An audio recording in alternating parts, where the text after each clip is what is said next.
So obviously BDS and G2 we've seen a ton of, but do you guys want to watch a little bit of Furia? I kind of want to refresh my memory of the fall major matchup between Furia and Renegades. Based on how well those two teams were doing, well, based on how well Furia were doing against other teams, such as Sandrock. Well, they didn't actually do too good against Sandrock. Sandrock kind of destroyed them. But Furia beat G2, so based on the fact that they beat G2, everybody thought they were going to beat Renegades, myself included. And Renegades just 3-0'd them. They just 3-0'd Furia, which is crazy. So we have to take a look at how this happened. How are Renegades winning? Because I think it's one of the biggest questions going into this LAN is why do OCE have a good matchup against SAM? It's very, very interesting. OCE are 2-0 against SAM. They beat them in Season 8. They beat them in the Fall Major. Let me know if this audio is loud enough as well, by the way, chat. Let's figure out why are Renegades succeeding in this matchup. Kami, CJ will finish off on Fever. We had a great line, by the way. Fever was insane. Lizan Kuka, thank you for the brand new Prime. Sorry I missed that. I had to look away. So a really dumb kickoff right off the bat. Why is this a dumb kickoff, you might ask? Oh, am I watching Fever? Sorry, I misclicked. No, this is you. Kami wants to be Fever. So the reason this is a dumb kickoff is because this is a dead ball 50-50 if I've ever seen one. And we've meanwhile got Fever just like zooming up the line. He's like, he's asking himself, just how far away from my net can I get as quickly as possible? Well, that's how far away. Look at that. He covered a ton of distance and now he's absolutely nowhere near the net. So it's just wide open. Luckily, they didn't get shots off. But yeah, that kickoff's really dumb. Pro teams all do it because they're all really dumb. Blows my mind. When people say ones is boring because of kickoff goals.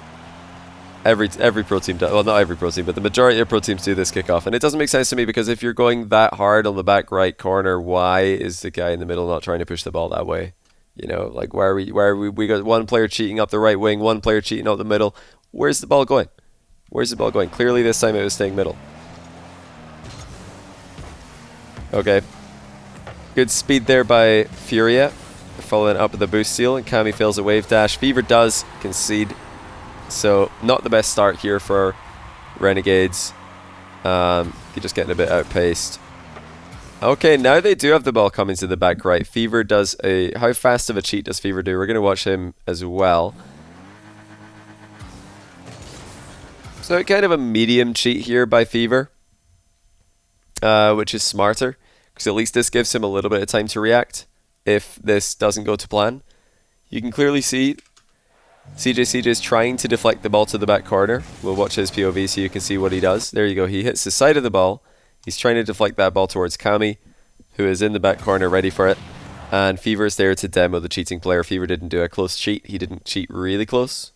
He went more slowly so he could react to what's happening in front of him. That's a much smarter kickoff because he didn't really close cheat. Now, some of you might be thinking, well, why is Kami taking that boost? He's just like, he's already got 100 boost. Why is he taking that one? Well, it's because card's right behind him. If he doesn't take a card will. So, good boost grab there. This is a decent position for Renegades that they've got themselves. CJ controlling the ball in the back corner, gets dunked on by Yan, should be fine. Oh, it's called the Kami dash. Ever since Spring Series, where he started messing up every wave dash ever. I'll have to keep an eye out for that one. Let's see if Kami messes up any more wave dashes. Rushing himself a little bit. Look at this, though. This is not the best defense at all by Furia. So Kaio, we'll have to go and see his POV on this one. Just loses control at the expense of no one. It looks like he expected Kami to be here a bit sooner, based on what we're seeing here. Because right here, okay, he sees Kami coming in, and then he decides to chip the ball now. Now that is a play that you'll see quite a lot of pro play. This little knocking the ball up in the back corner maneuver. What you're trying to do there, and you'll notice that he steers like down after doing it, is he's trying to chip the ball over a challenge, but he's underestimated, or he's completely misjudged Kami's arrival timing, and he's done it way too early, and that just gives the ball to Kami instead of chipping it over him. So not the best timing there by Kaio. And now Card has no respect for Kami's double. Can you believe how little respect Card has for Kami hitting this double tap. None at all. He just leaves the net wide open. He's like, Kami's not hitting that. He's never hitting this. No, not in the net. Turns away, and luckily for them, it didn't go in the net. But unfortunately, it's gone behind them, and Jan gets dusted. I want to see Jan's POV on this as well, because he got into a really awkward position. Like, this is not a good position at all. He, like, what is he doing here? What is Jan covering that Card isn't covering already? Nothing. Like, they're both covering the exact same thing. They're both covering the near post, middle of the box area. If Kami misses this, Jan and Card are both ready to move on to it. But yeah, you don't need to do that if you're Jan.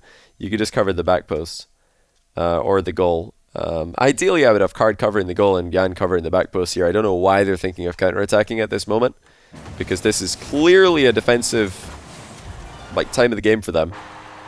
But they have no respect at all for the Renegades offense, and Renegades punish them. Big misplay by Furia.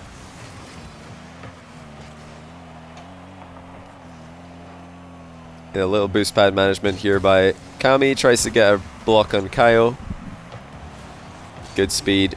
Just again, both goals for Furia have been just speedy aerials. Sorry, was that Kaio or Card? I couldn't remember. They are the more mechanical team. There's no denying this. They are faster. They're more efficient. They're more mechanical on the ball. They're more mechanical off the ball. There's a difference mechanically in these two teams. And that's why it's interesting that Renegades are able to win this.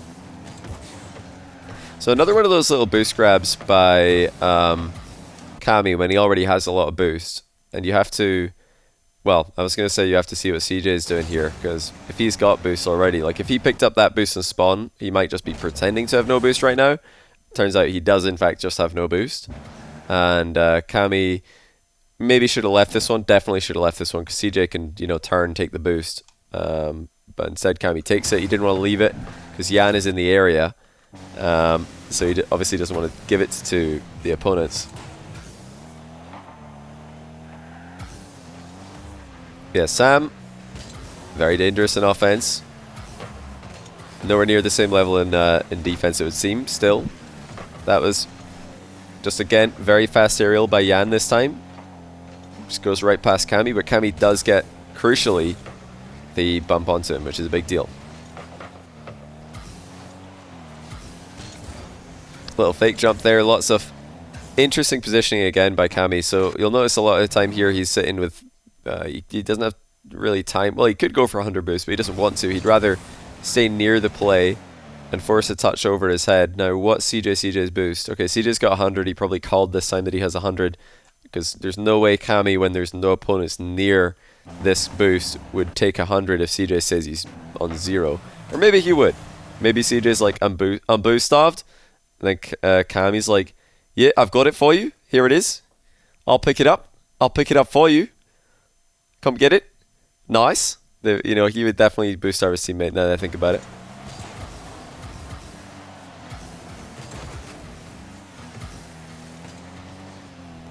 So yeah, Fever getting a fair bit of respect there from Furia. Nobody expecting him to miss this. Is that a New Zealand accent? To be completely honest with you, I don't have a New Zealand accent or an Australian accent. I just have a amalgamation of the two. Probably leaning more Australian, because I've spoken to more Australians in my life, but to me they both sound extremely similar, so I couldn't tell the difference. South Africa? Nah, come on. That wasn't South Africa. South Africa is like similar if you don't really know what you're listening for, but I can't do a South African accent. It's way too hard. The Renegades not panicking here. It's the main thing that you can notice with the way that they're positioning. They're not rushing their touches. They're not, throwing themselves at the ball just because they're down 2-1. This is really good to take note of. A lot of teams, when they're losing, they start to panic.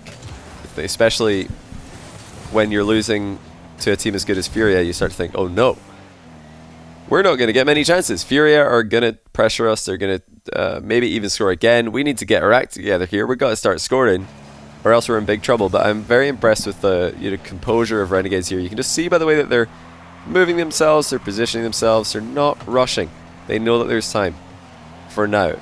And They're just trying to use that as well as they can. The boost management has also been, you know, there's maybe been a couple of boost grabs that aren't the best, but they have done well. And look at this goal from Fever. Again, no respect at all. No respect at all from Furia. Furia just massively underestimating Renegades. Look at this. Fever hits her flip reset. He's going for the double tap. And then Kaio just advances. He's imagining that Fever's missing this. And it is a tough shot. But yeah, Fever's good enough to hit these. He's actually good enough to hit these. It's a great shot. But somebody should be in net. Namely, Kaio should be in net. He should just wait where he is, see what happens with Fever's touch, and then he should advance. It's another mistake. They've done this twice now. Furia have made 2 mistakes. So when you're looking at the Furia goals, you know, there are some mechanical misplays like the Kami missed wave dash, people getting dusted, Furia dusting Renegades for both the goals that they've scored. However, those are forced mistakes. Those are touches and plays that are hard to make because the other team's making a really good play. But what we're seeing defensively from Furia here, that's not forced. Did anybody force Kaio to drive off the net there? Did anybody force Card to drive off the goal line for the first goal? No. Card could have sat in net for the first goal. Kaio could have sat in net for the second goal, and it would be 2-0. They just made massive defensive blunders. They underestimated Renegades hugely. Now imagine if CJ is up for that. That's when Kaio should be gunning it to the offensive half. Oh man. It's just like, there is something to gain. We all have to acknowledge that there is a chance that Fever misses this ball. There's a chance. There's a chance that anyone misses that ball, but you have to make a decision. You have to constantly make decisions in defense in Rocket League, especially at pro level. You have to ask yourself, does that guy miss that most of the time? And if he doesn't, or even if he hits that 30% of the time, is that worth the risk of me leaving the net open here on a 2-1 lead? No! Even if Fever is hitting the ball there, 30% of the time, Kaio should be in net. So he's ready for the 30%. And the other 70% where Fever misses, well, doesn't really matter. Do they need to jump on that ball and start a counter-attack right now? No, they're already winning 2-1. They don't need to do that. They could just sit in goal, wait for what happens next. Or someone else can go. Someone else who's not defending the net at that moment. So it's really bad percentage management by Furia in defense. Playing for the big, risky, immediate counter-attack. They want to attack now. They want to predict their opponent's missing. And they just want to, you know, go ahead and score another goal, even though they're already winning 2-1. Not a good play at all. But Renegades taking their chances, just staying calm. A lot of teams panic when they realize they're getting dusted to the ball in the midfield. They start to rush. They start to really push the limits of what they're capable of. Start to double commit. Start to make even more mistakes. But that's not what Renegades have been doing. And now they've even got a goal from Kami getting to the ball first. So Kami facing the play. Card has to turn. And Card, as last man, his job is to stall. He can see that Yan is out of the game. Kaio's committed. That's not a good commitment by Kaio. In fact, we have to watch this because this is not a good play. I guess we'll watch everybody on this play from Furia. Yan's up. He's trying to make something happen. Ceiling reset. Backboard. That's fine. He is going to wave dash the recovery. No big deal. Now Kaio, again, predicting the Kami miss. He is up early for this one. He is up imagining that Kami's missing this ball. That's why Kaio's here. He is anticipating the miss. Should you be doing that as second man? I don't think so. Not here. That doesn't look like a guaranteed miss. This looks like a pretty routine clear. Well, let's see what Kami sees again, just to refresh your memory. I mean, I would expect me to hit this in ranked. This is not hard. That's like, for a pro player, this is a really, really easy clear. That's like a Grand Champ 2 clear. Very, very easy to read your backboard there. And just clear the ball to the corner. All you've got to do is hit the ball somewhere towards the side of the field. So the fact that Kaio is anticipating a miss here, number one, that doesn't look like a likely miss. Number two, your second man, you're leaving Card at the back in the off chance, or even the likely chance in this case that Kami hits this. And now Card is last man back. But okay, Card shouldn't be alone here, but he is. Now, in the case that he is, his job is to stall. His job is to buy time for his teammates to come back. Is that what Card does? No. We see more blatant disrespect of Renegades from Furia. This whole game, summarized, has just been disrespect. He should fake challenge here. He should just pressure the ball and definitely do whatever it takes to not take himself out of the game. Instead, he just thinks, you know what? My name's Card. That guy's Kami. Therefore, I will beat him to this ball. Maybe he doesn't see this coming. Oh, he saw it coming. Big whoops. Really good pass by Kami. CJ's in the middle. 3-2. So this game can very easily be summarized by Furia not respecting their opponents enough. They're not respecting their opponents being capable of getting key touches in the ball, and they are massively overcommitting while thinking that their opponents are going to miss.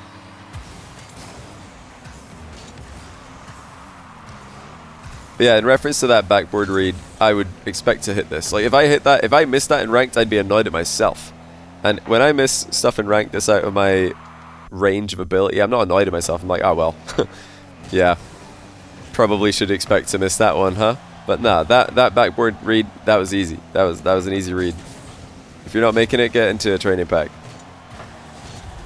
But this is good pressure again from Furia. If there's, you know, one thing that they have done well this game, it's get to the ball quickly in offense.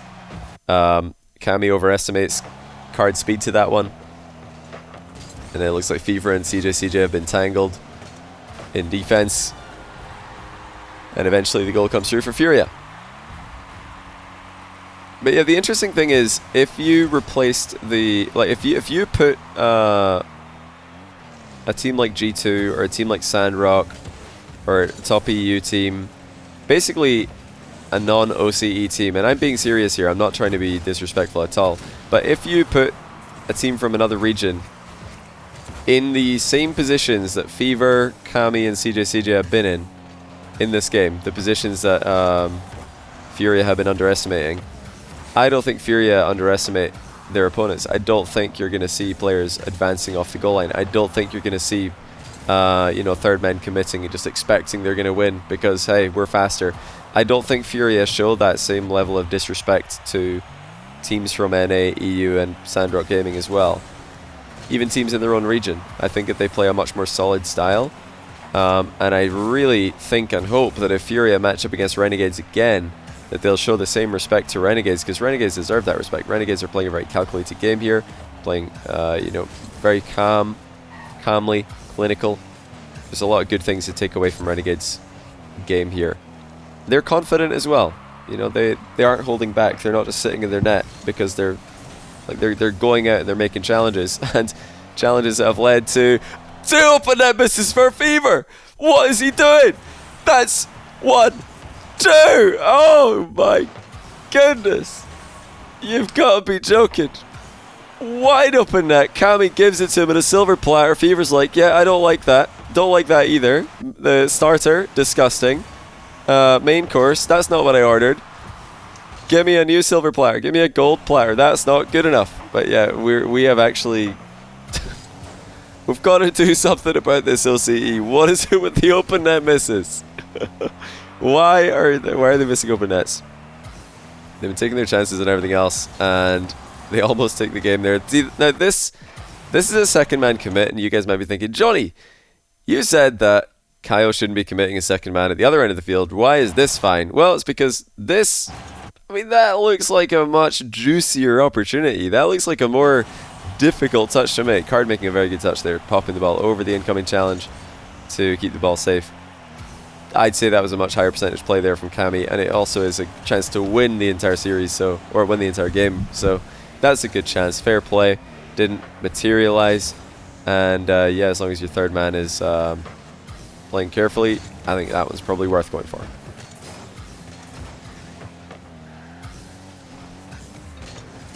Yeah, teammates definitely looking a little bit quick back in the recovery as well.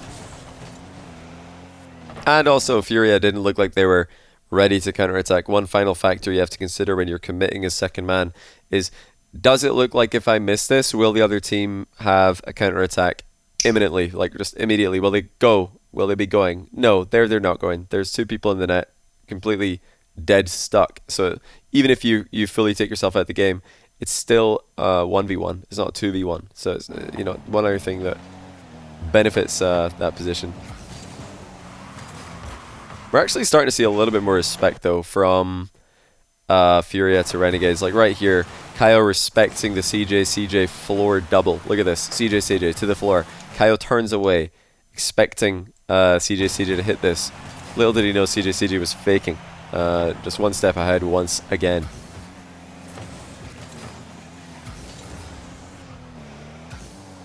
Guys playing Renegades? Yeah, Fever.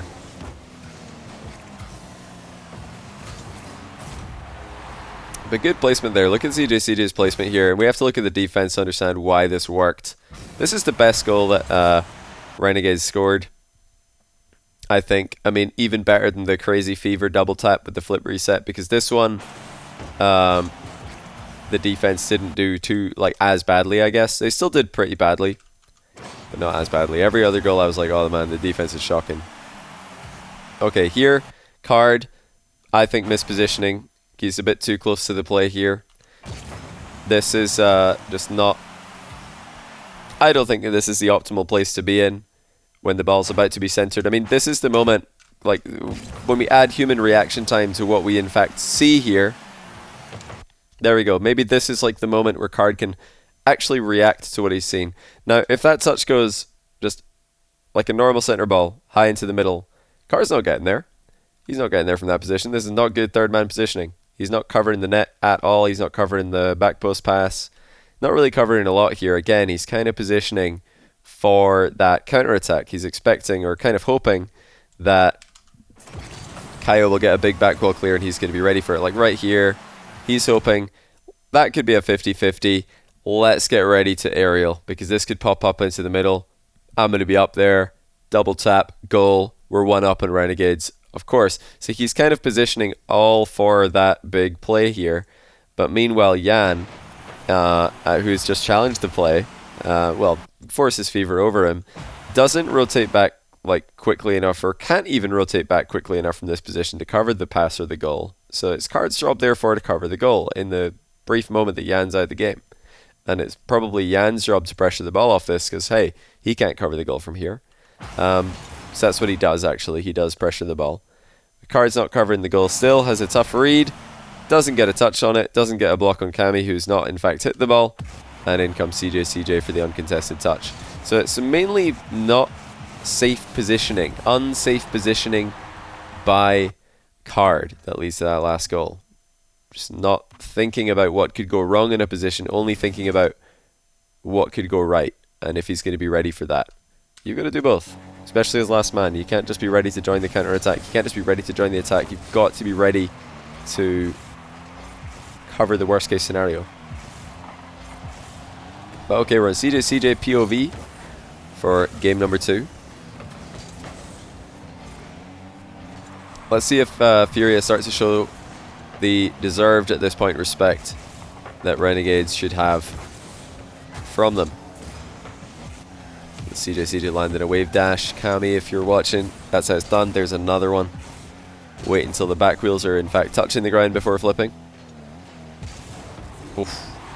That's a tough shot to save. Really good shot here by Yan. I mean, that is absolutely disgusting, to be fair. How how are you supposed to save that? Yeah, good luck. That is... I could watch this all day. That is such a good shot.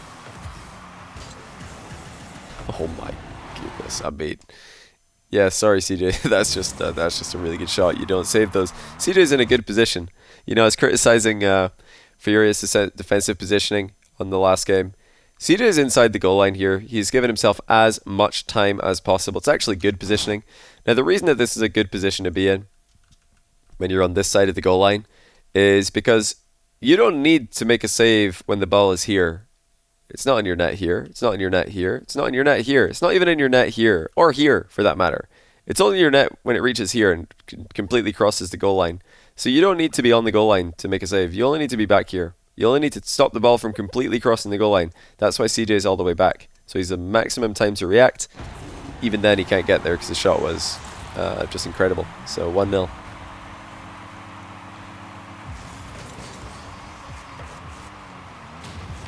But yeah, you want to be inside your net. Gives you the maximum time to react and the best chance of stopping shots. The only reason to be outside your net is if you're not in fact defending the net and your plan is to challenge. If your plan is to challenge, then yep, go challenge.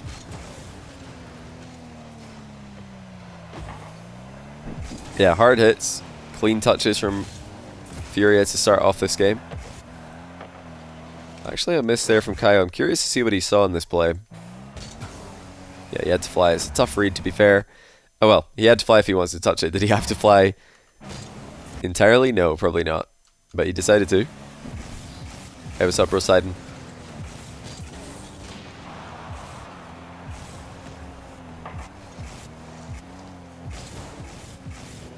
CJ trying to lob the ball up to Fever. Looks like he mishit that one. And he, yeah, smartly decides not to contest card for that when it was obvious card was going to get there first. Great touch by Kami. There's a time and a place for a North America back wall clear. That being it. You got a teammate in net, it's not a bad idea to hit the ball into the ceiling.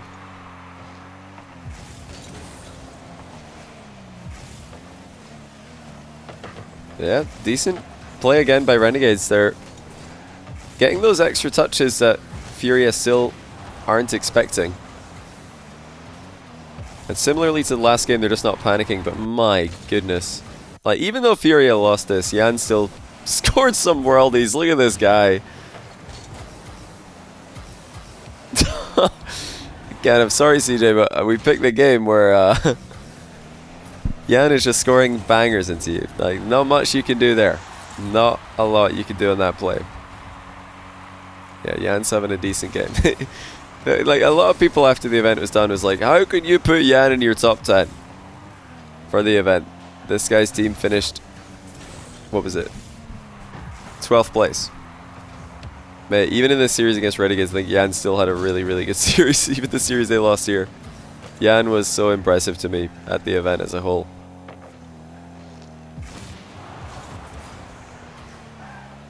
CJ just trying to keep them honest here, testing the keeper from a distance, seeing if Furia are all going to advance and think that he's not doing that.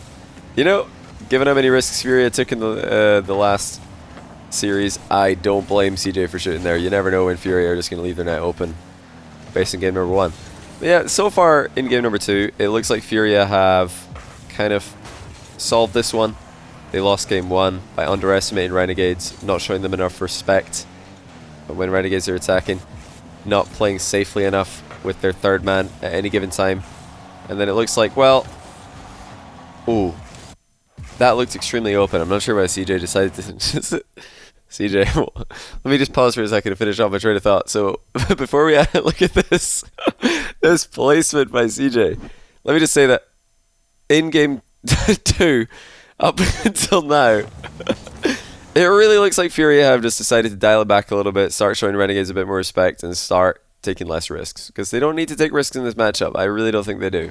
I think their play speaks for itself. And now we've got Fever making a play on the ball. Let's just have a quick boost check. Card, not a lot. I meant to click Kaio. 0. Jan, all the boost. So Jan has all the boost here, and he charges, doesn't get a touch. And we just had a look at Kaio. He's on 0. So Kaio's on 0 boost in the bottom corner. He's even being bumped by Fever. Where does CJ hit the shot? That's right, straight at him. In fact, I think Kaio might have just completely given up here. It looks like he stopped moving for just about 0.25 seconds. He's like, well, yep, not much you could do here. Oh, maybe there is something I can do here. As he bursts back into life and makes a save. He actually gave up in this play. He stopped because he's like, well, that is just not much you could do there. CJ's trying to big brain a player who can't even move and has in fact stopped trying. CJ's like, yeah, he's never going to expect me to shoot this on bottom left because that's exactly where he is. So obviously he's going to half flip or something, or to cover the net. He's going to flip that way. I'm going to shoot straight at him. The caster's going to be like, oh, so smart by CJ. CJ, he's completely outplayed Kaio. He hits the ball straight at him because that's the last thing that Kaio... Oh, he saw it coming. Never mind. Okay. It didn't work. So we've had 3 open net misses in 2 games by Renegades. On the road to sweeping Furia. What a ridiculous series. There we go. CJ gets the defended net a lot better. That's a good touch by Fever, actually. Card definitely didn't expect this one. So Fever gets a heavy air dribble touch. Flip reset. Ton of acceleration on that ball. You know, with how quickly this ball's moving away from Fever right here, hard to anticipate that much acceleration. Card's not even badly positioned here. He just did not expect Fever to completely bang this. Jan expected Card to hit it. He didn't. Goal for Renegades, just like that. So really good play by Fever there.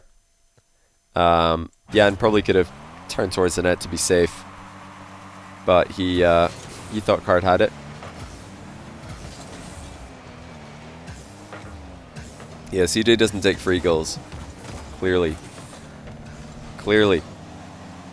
They do get the amount of open net misses in OCE is honestly astonishing. It's impressive. Oh, sorry, we're not on CJ POV. Thoughts on Leth going pro? He said he's considering it. I think it would be good content, but I don't think it'll work in terms of like actually reaching the top flight again, because it's just been so long. I mean, it's possible, but percentage chance probably a low one. Oh, then we got this goal. I remember this one. So Kaio challenges. We have to look at Kaio to start off this play. Jan pops it. CJ gets a clean touch. Actually, a very good outcome here by CJ. CJ hitting the ceiling and getting a second touch on it, because Kaio was kind of afraid of the shot there, so he gets just goal side, hoping to just get a 50, and it goes right towards Fever, who then double jumps for some reason. Wait, let's see why is Fever double jumping? Bang! Boom! Big power. Save that, Jan. Yeah, that's right. Unsavable.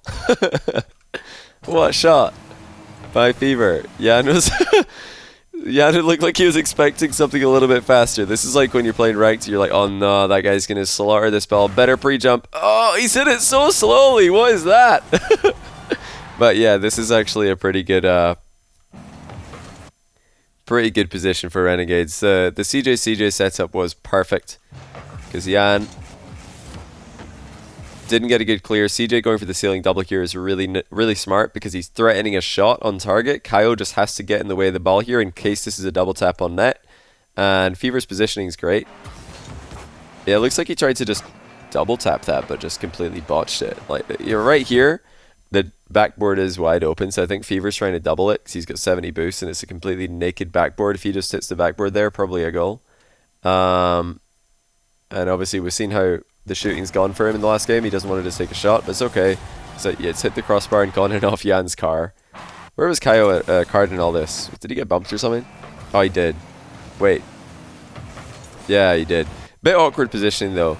I think this is one of the clear constant mistakes that Furia have made in this matchup. Like, this position is so pointless. This position right here.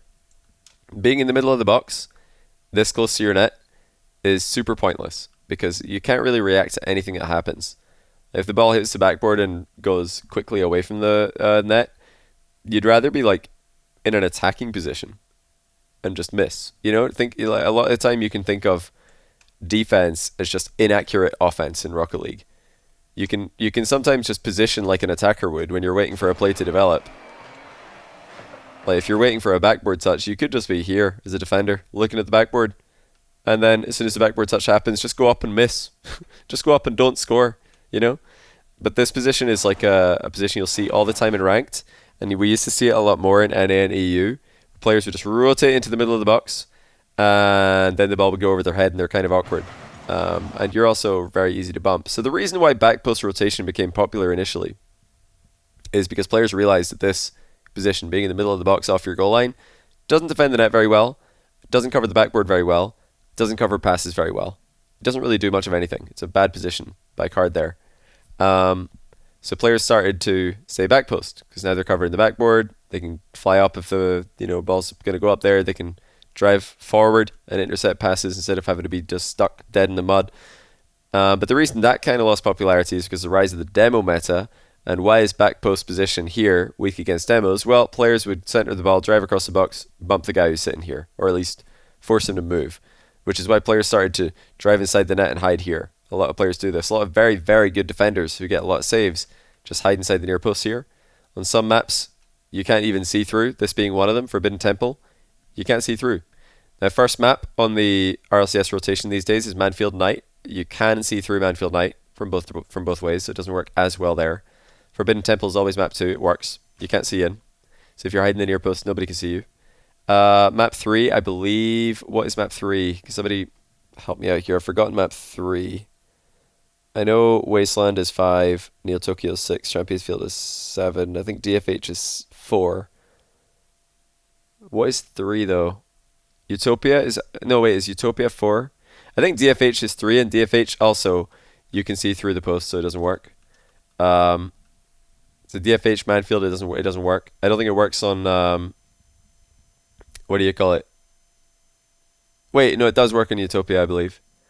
It does work on Wasteland, it does work on Neo Tokyo, and it doesn't work on Champions Field. So some of the maps, like hiding inside the near post like this, is an even better idea. Some players even drive on the wall, and they're just sideways on the wall, because you can't even see them. Like if you're coming in for a demo here, and the player's on the inside of the post on the wall, you drive around for the demo, you're like, what, he's up there? Like it's a play that we've seen Farskiller do in NA this season. We've seen a lot of other players do it, but I can't think off the top of my head. But I do catch it now and then. It's really cool to see. Yeah, that's kind of like a little insight into the development of defensive positioning. I think Sam might just be a little bit behind on that.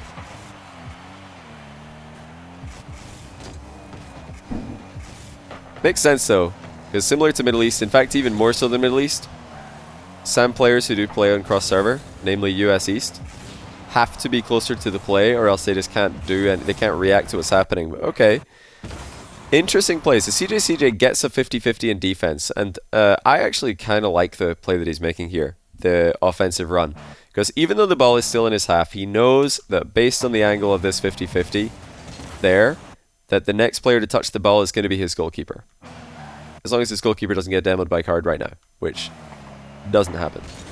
So he makes this run, not ditching his team in defense, making a CJ boost steal, which he is famous for, just going for boost for no reason. This one kind of makes sense because he knows his teammate's going to get a clear, which does happen. And then Jan doesn't get a good touch here. He needs to try and keep control of this ball or get it to safety. He does neither, and he did not realize the severity of the situation because is not in fact a second man position. He's last man. Kaio gets demoed. So really big plays coming out of Renegades here. Kami clears, gets a demo. CJ's there for the goal steal. I kind of like the boost steal because even if he didn't, if the clear went towards him, he would have had a play there.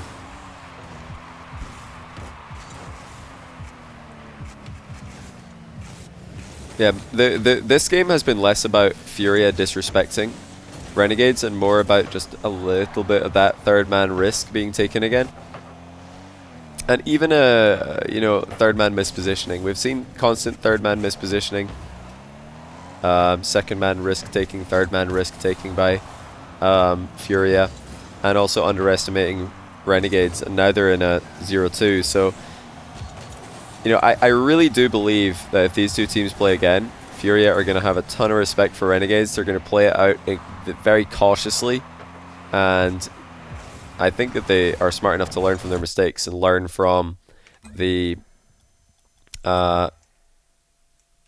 namely the defense and the risk-taking mistakes that were made. But okay, before we go into game 3, let me just highlight again this post. That's what it looks like from the outside. On some maps, that's what it looks like from the inside. It's transparent. But on game 3, DFH, it's actually see-through both ways. It's just a see-through post.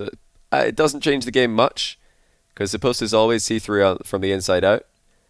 But on maps like DFH, Manfield, you can see in as well. And Champions Field, I believe you can see in as well. All these maps with the mesh, you can see in. Well, the mesh on the walls as well as the ceiling and the sides of the pitch. This area next to the goal. That's what you need to look for. So just keep that in mind when you're playing. Okay, let's go into Fever. See game number 3. At this point, you know, trying to put yourself in the position that Furia are in. They came in here as heavy favorites. They probably expected themselves to win as well, comfortably. Yummy, do you remember, or anyone else in chat, do you remember if Furia played against Renegades in Rettel's tournament? Did they play them?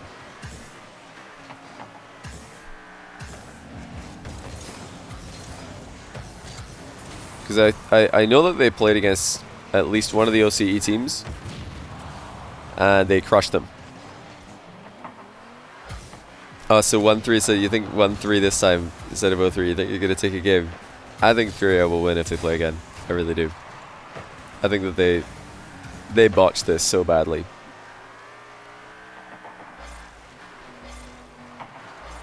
They almost clean swept Renegades in Rails tournament. Yeah, Furia won Rails tournament. I think they're super sick. Really good team. They're not as consistent as Sandrock Gaming, which is why Sandrock I think did better than them overall. And yeah, Sandrock Gaming's TRK really showed. He put a clinic on how to defend. He was positioning masterclass in defense at the Fall Major, something that Furia didn't have. But yeah, Furia, what they do have is just bangers. They just know how to absolutely boom the ball into top corners. Matandru, thanks to the 4-month prime and also 20 bits from Jodelva. Thank you for that.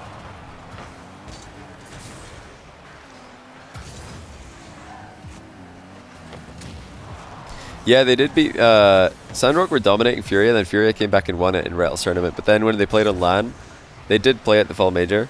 Sandrock just dominated Furia in the first 2 games, and then Furia won 1 game, and then Sandrock just closed it out with a clean game number 3. Okay, this is a good goal though by Renegades. Let's watch this one. It's Fever in a very nice position. They're using a position that I love seeing teams attack with. This is a V formation in offense where you're putting your third man in the middle, which is CJ. He's just going to come into the middle of the pitch, and then you've got Fever on the right hand side. He's the second man. And Kami is obviously first man, just made a play on the ball on the left-hand side. So this is like a V formation compared to the more traditional L formation, where you've got your first man in this kind of position, your second man behind him. Something that a lot of world-class players love to do is they love to be second man right behind the leading attacker. Some players like to be on this far side. They like to have space to themselves. They like to be out of the defense's vision. Both are very effective, but it's good to mix it up professionally. This is one that I'd recommend in ranked though, if you want to give your ranked teammates a good idea of how to pass to you. Just be on the far side of the field like this, but don't go too far forward. You don't even need to be far forward. Look at how Fever's positioning here. He's not even close to the net.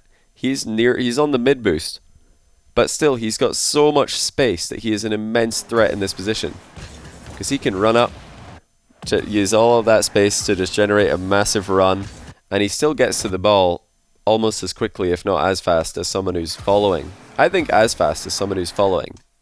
No, in fact, faster. Let's look at this. When when Fever hits the ball here, it's there.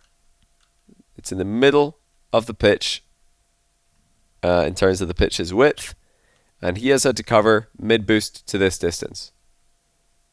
Meanwhile, if we look at where CJ is, because CJ is in a more traditional second man position.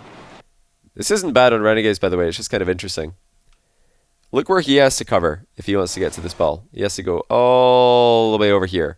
So even though CJ in this more traditional second man position starts off closer to the play. I mean, look how close CJ is to the ball here compared to Kami. Compared to Fever. He's like a quarter of the pitch away. I keep saying Kami. Fever's like literally on the other side of the pitch. But this position, you can actually get into the play for center balls extremely quickly because the ball's coming towards you, which is really really cool to see from Fever. Very useful position, and it's also very easy for your teammates in rank to see where you are when they're passing. Yeah, CJ waiting for the outcome. Let's look at the Kami demo as well. He gets a good 50. Gets the demo. I'm not sure why Kaio just drives away from this one. I mean, Kaio here, he's near the ball, doesn't have a lot of boost, and Jan is at the back with 100. So I guess I could ask you to chat, who should go for this ball? Or who should try to pressure this ball? Jan with 100 boost or Kaio with 0 boost? This should be an interesting question.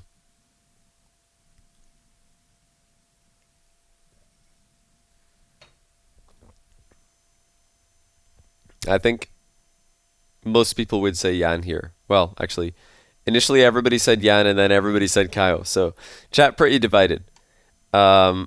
But if you try this yourself, and if you watch pro teams at the very top level in these kind of positions, because oftentimes in 3v3, one player will be out the game, because your first man is going to take more risks in threes.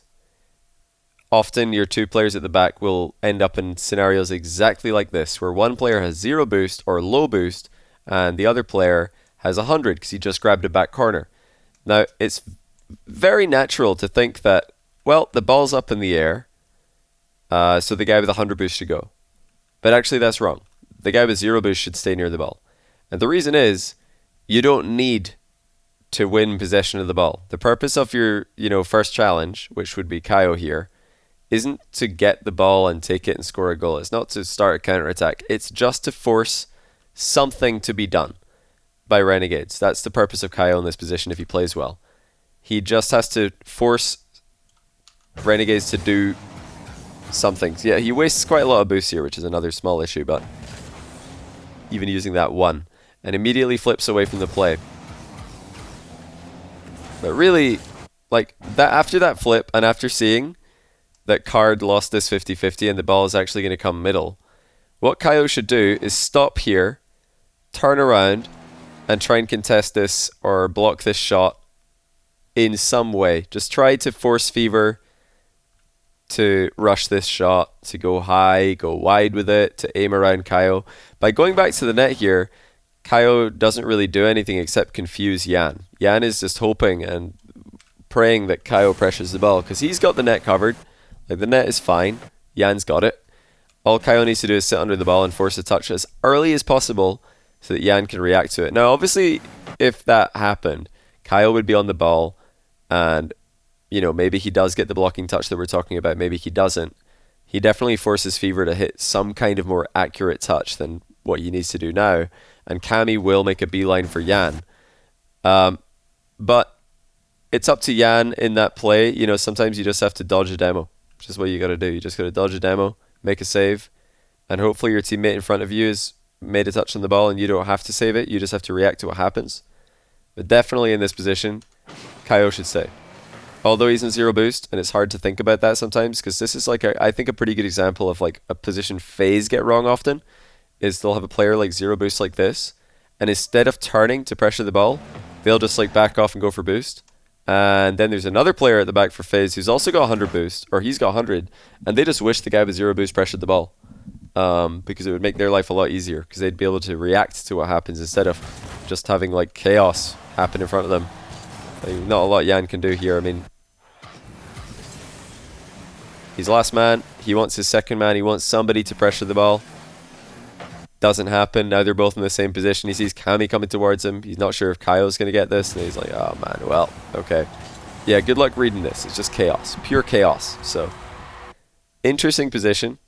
Not the usual kind of Furia misplay where they've been mispositioning with their third man and driving too far forward. This was actually good third man positioning. Instead, it was just a lack of ball pressure, which is not something that's common for Furia, by the way. They don't usually get that one wrong. But they did there. Hey, what's up, Rise? Cammy got a lucky touch. What do you mean, the 50? I mean,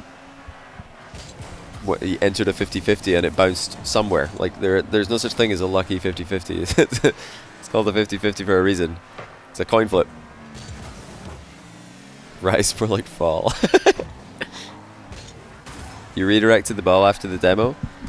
Oh, come on. You can't possibly be telling me that you think that was a lucky goal. I'm not even going to rewind because that's ridiculous.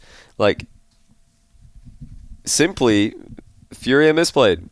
They didn't have anybody pressuring the ball. Kyle ran away. And he's on 0 boost. You can't defend the net with 0 boost. You can defend the net with like 100 boost. Easy. 0 boost? No. Just pressure the ball with 0 boost. Let your guy with 100 defend the net. Let your guy with 100 boost react to your pressure instead of you with 0 reacting to the 100 boost guy's pressure. It's much better to leave your guy with 100 boost reacting to the play than have your guy with 0 boost reacting to the play, because guess what? Most of the things that are going to happen off a challenge, off a 50-50, off an outplay are not going to be things that you can react to with 0 boost. Yeah, as Kami says, he did that on purpose as well. He's going for the redirect after the demo, obviously. I mean, if you guys can't see that, then what are you even doing here? Oh my! It's the play that AJ made in the regional number 1 of NA against Space Station. This is just really dumb to dodge into the ball here. I don't know what else to say about this one. This is just a terrible decision. Oh no, because like all you're doing here by dodging into the ball is increasing the chance that a goal happens for the opponent significantly. You're on the outside edge of the ball. Any kind of 50 can go towards your net here. It could go into the wall and start a counterattack. There's so many ways that this ball could go that are not ideal for Furia, and there's no way that it can go well for them. Almost no way. I guess if the ball goes straight up into the ceiling, it could be good. But there's literally no other way that this ball's bouncing, or has a chance to bounce. It could be good for Furia. Yeah, really, Furia, so many defensive misplays. Now, a lot of teams, maybe not teams, a lot of analysts and a lot of casters, a lot of people in the Rocket League community, when they see this many misplays, they just write off a team and they're like, well, that team doesn't know how to play Rocket League. Look how many defensive mistakes they're making. I don't really think about it that way. You know, when I see a team making lots of defensive mistakes, I see a team that has a lot to learn and a lot of things that they can very easily fix. Because these things are not hard to fix, in my opinion. They really aren't, or they shouldn't be for professional players. So I have a lot of hope for teams like FaZe, Furia, teams that are kind of their own worst enemies and they get themselves in trouble a lot. Of course, players and teams having egos that are not willing to learn and not willing to admit that they made mistakes, that's a different problem. But making those mistakes, not necessarily the worst thing. It's better to lose because you made a bunch of mistakes than to lose because you're just worse. Just because you're just worse at the game. The other team are just faster, hitting the ball harder, recovering more quickly, being more boost efficient. When you lose because of that, yeah, you better grind free play for a couple of months. That's going to take a bit to make up that like deficit. And sometimes you're bored and you're just not Justin, so you're never going to be as good as him, you know? Like, what are you going to do? What are you going to do? But teams have ego issues. I don't think I'm even like qualified to tell you, because I don't know what goes on in team comms during those big moments. I don't know what goes on in team comms during those replay reviews, during those scrims, during those conversations about what they want to improve. I couldn't really tell you. But I can only base my judgments of teams on play that I see, and yeah, that's what I try to stick to. I try not to read too much into mental game and stuff like that, because that's just a guessing game in my opinion.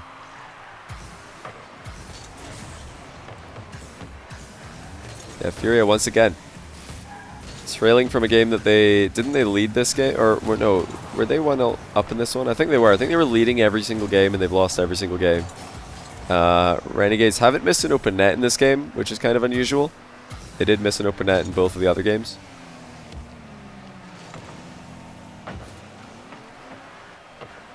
Yeah, Renegades are just very calm. I'm very impressed with how calm they play out these games.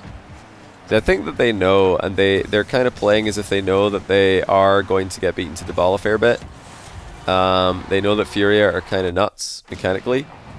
Because of that, they're picking their battles very well. They're sticking to what they can do. They're not trying to push the limits beyond what is, smart to do so.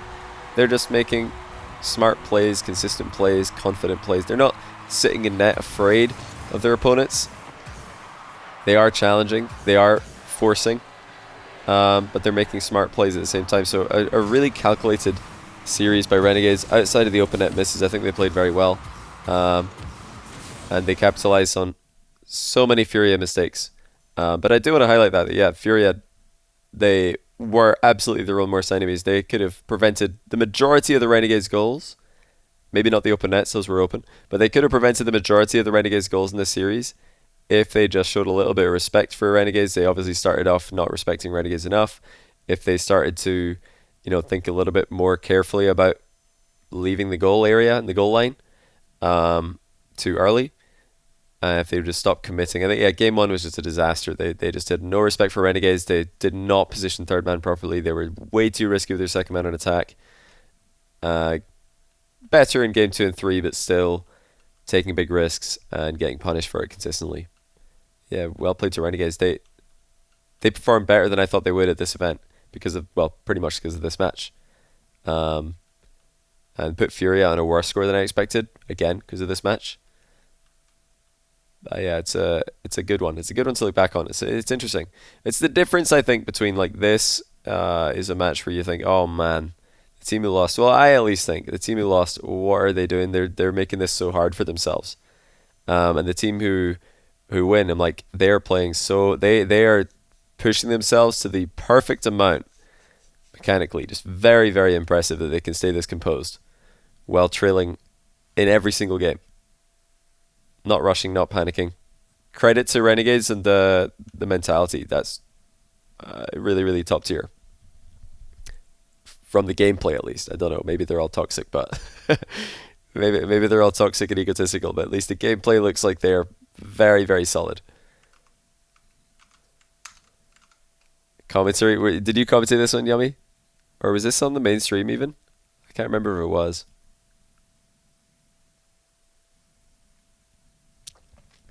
How do I feel about the Endpoint Renegades match?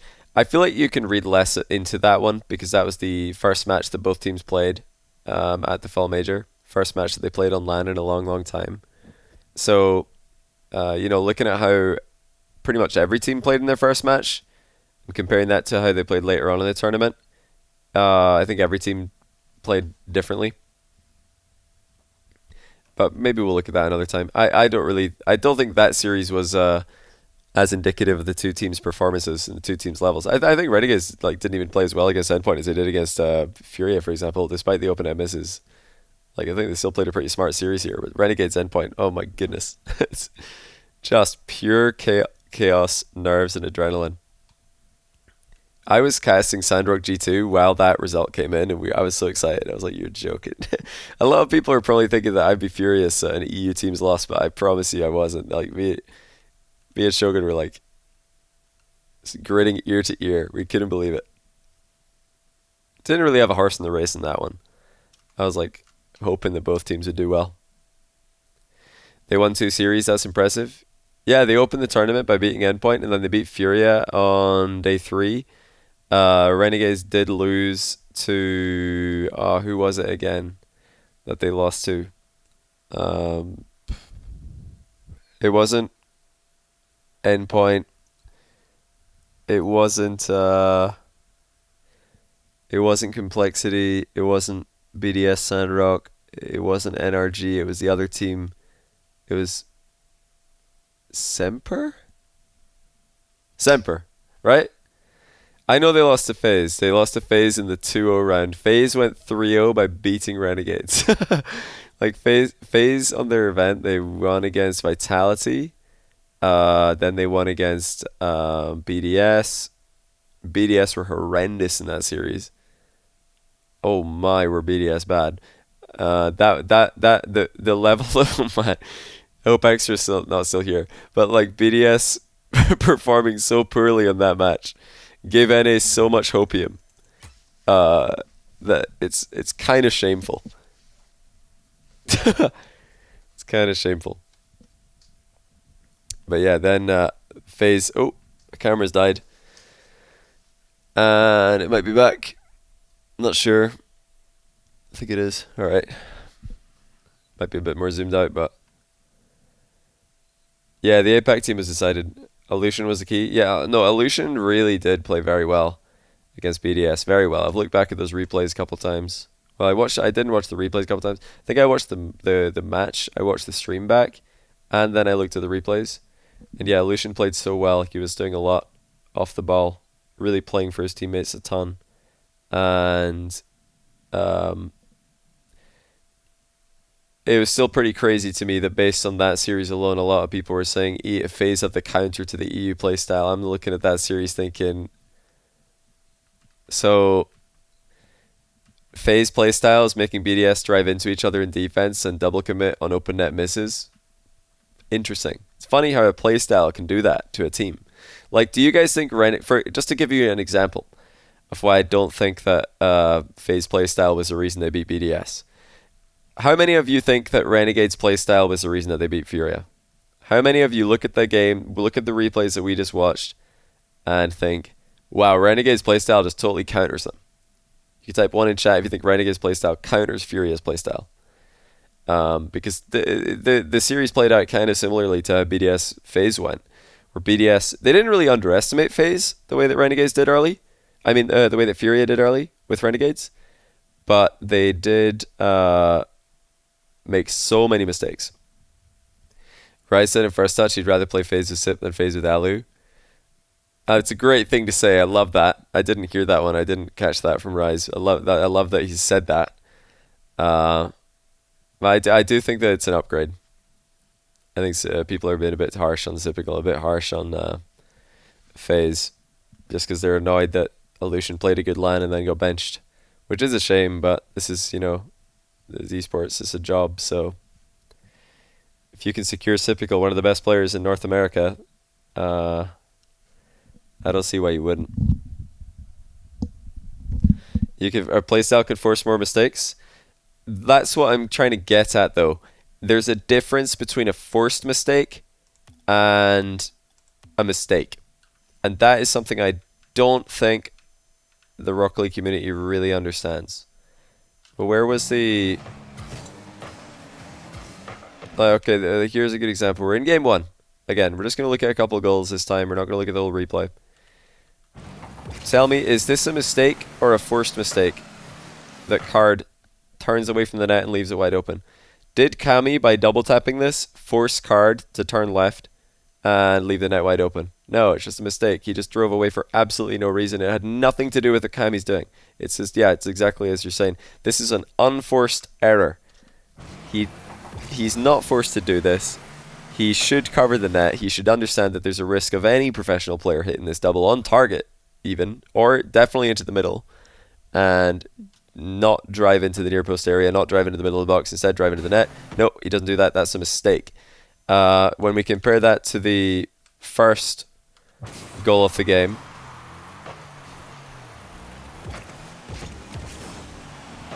is this missed save by Fever a forced mistake, or is it a mistake? Could he have saved this? Probably. It's probably possible if he played this better. But is he being forced to miss this save? Definitely a forced mistake. Maybe not even a forced mistake. Maybe there's just like as far as an outplay. There's different levels. There's outplay, forced error, and then there's just errors. Now, Furia in this series made a lot of errors. It was nothing to do with what their opponents were doing. They just made mistakes. That was on them. It was all on them. He got bumped. Yeah. Guess what, guys? Getting bumped is a mistake. Getting bumped is a mistake. It's not like it's not always a mistake. Sometimes there's literally nothing you can do except get bumped. But in this case, did he have to get bumped? No. He, got red. I'd say it's an outplay, but yeah, getting bumped usually a mistake. You don't want to do that.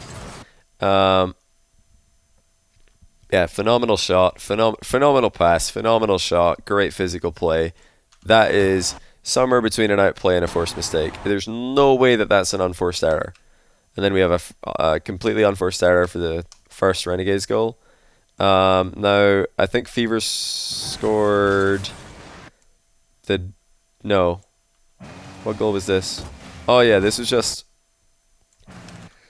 the one where Kami got dusted. So in this play, was that a forced mistake?